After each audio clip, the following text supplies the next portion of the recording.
Baik,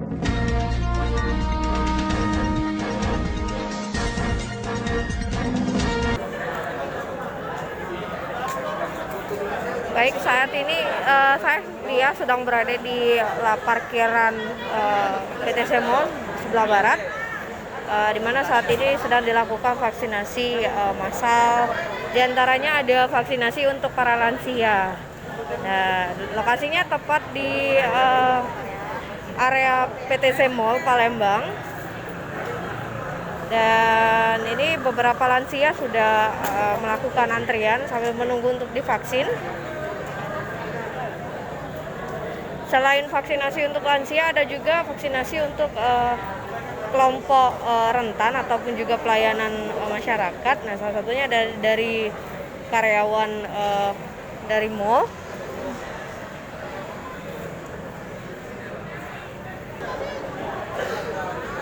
Kondisinya cukup ramai, mungkin ada sekitar ratusan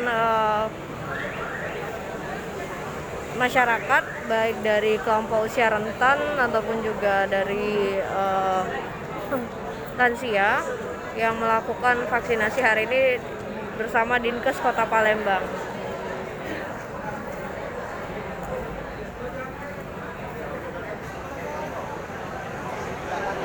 Beberapa lansia sudah ada yang dilakukan vaksinasi.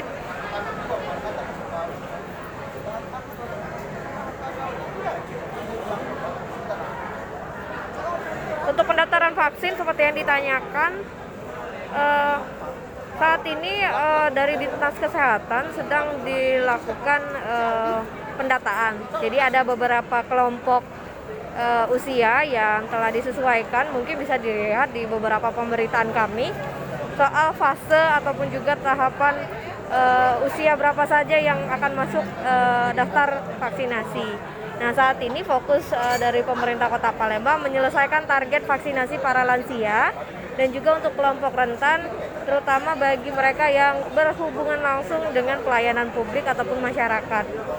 Namun untuk yang pelayanan di luar tersebut, bagi keluarga ada yang memiliki lansia, silakan dibawa ke puskesmas terdekat di daerah tempat tinggalnya, kemudian dengan membawa kartu identitas diri. Dari Dinkes ya? Iya. Siap. Ibu namanya siapa, Bu? Yang ngajak ini kan, yang nyantar mobil. Melok baik. Siap. Umur Ibu berapa, Bu? Berapa ya? 71. 71. Nama Ibu siapa, Bu? Maaf. Ina. Ina. Ina. Ibu Ina. Ibu dari Purwokerto berapa orang, Bu? Tinggal satu orang sama tutung pula. Oh, siap. Anak suka. Untuk yang vaksin ke sini berapa orang, Bu? Ya. Selain Ibu, dari Purwokerto? 5. Ada 5 orang. Cuman